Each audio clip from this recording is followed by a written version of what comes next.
Joining me now is Senator Angus King of Maine, who serves on the Intelligence and Armed Services Committee. Senator, very good to see you.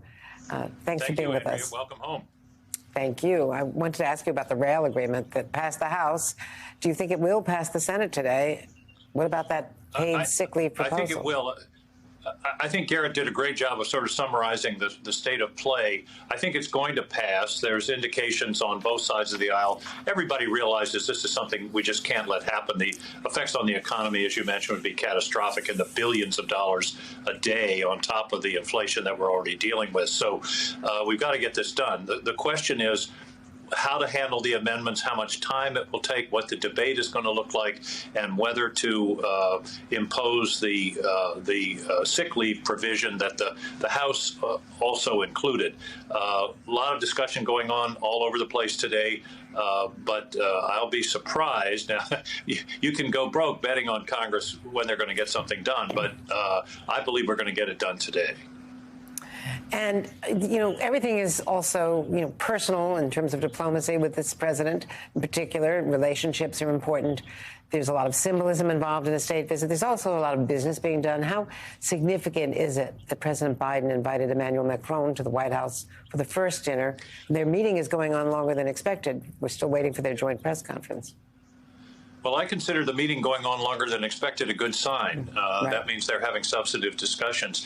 This is a big deal. It's a big deal. It's a big deal for President Macron. Big deal for France that they're the first country to be invited for this kind of visit at the White House, and it really, I think, elevates the status of France. The importance, really, as you know, Andrea, is this extraordinary effort that the president has made and that the world has made to unify in the face of the Putin's aggression in Ukraine.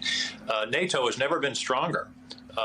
And I think this meeting is an important part of sort of reiterating the importance of that unity, and that's why I'm glad that President of France is here. I also parenthetically have to say I'm glad that they're serving Maine lobster at dinner tonight. Yeah, apparently a lot of Maine lobster. I think we even had a picture of the White House chef holding up the Maine lobster. How many pounds of Maine lobster for this special dinner tonight? Well, I heard there are 200 lobsters that are going to be in the dinner, so it's probably a couple of hundred pounds, 300 or 400 pounds of one of the most delicious foods on earth. And I think it's great that the White House the president chose this Maine iconic delicacy for the first major state dinner. It's all mouth-watering for those of us, on the outside looking in. At a press conference yesterday, a group of Senate Republicans warned that they were going to drag out the National Defense Authorization Act unless they get a vote on ending a COVID vaccination mandate for service members. Let's listen to what some of your Republican colleagues had to say. We need more people in the military, not less. And this mandate is going to result in thousands, tens of thousands of able-bodied Americans who are well-trained leaving the military because they chose not to get vaccinated. One of the reasons I believe that President Biden and Vice President Harris are pushing through this policy is that I believe they're doing this as an effort to purge from the military conservatives. Purge from the military people who don't agree with their political agenda.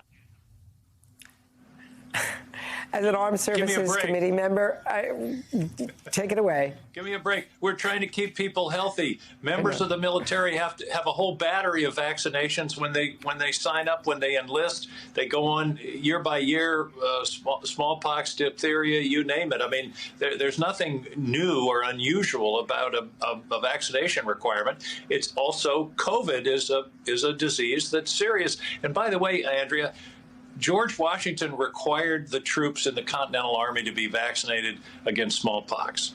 I mean, this is just rational health policy in an environment where a pandemic, which is contagious, could be devastating. So, there's a process if people have a legitimate medical excuse or some kind of religious excuse, which frankly, I don't fully understand what that would be. But there is a process where if people have some kind of medical problem, that this would be a problem, they can avail themselves of an exemption. So this is overblown. I mean, I'm waiting for the press conference about the smallpox and the diphtheria and the measles vaccination. Give me a break. Yeah, and, you know, they do live in close quarters in the military. And I do remember on one of our carriers, early in COVID, there was such a spread on that carrier that it was taken out of action. It had to stay in port in Asia, I believe. I remember that incident. I was on a conference call with the Armed Services Committee during that exact situation, and it was devastating. That ship had to be quarantined. The people couldn't leave. There were cases just spread like wildfire. So if ever there was a situation where vaccination for an infectious disease is called for, it would be in a situation where you have people living in close quarters. Plus, these are people who we need to be well in order to defend our country.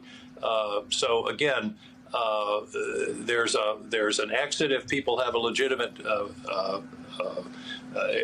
excuse or medical excuse. But this is just, to me, it's common sense, and it's consistent with the practice of the military since time immemorial, which is to protect our troops from infectious disease.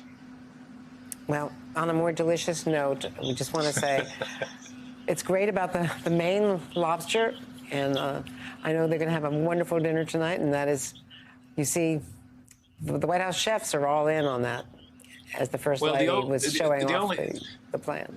The only oversight is that the senator from Maine wasn't invited to the dinner tonight, but How is that possible, Senator? I'll have my lobster at home. It's not a problem. I'm not worried. Yeah, my invitation was missing in the mail, but yours is far more important.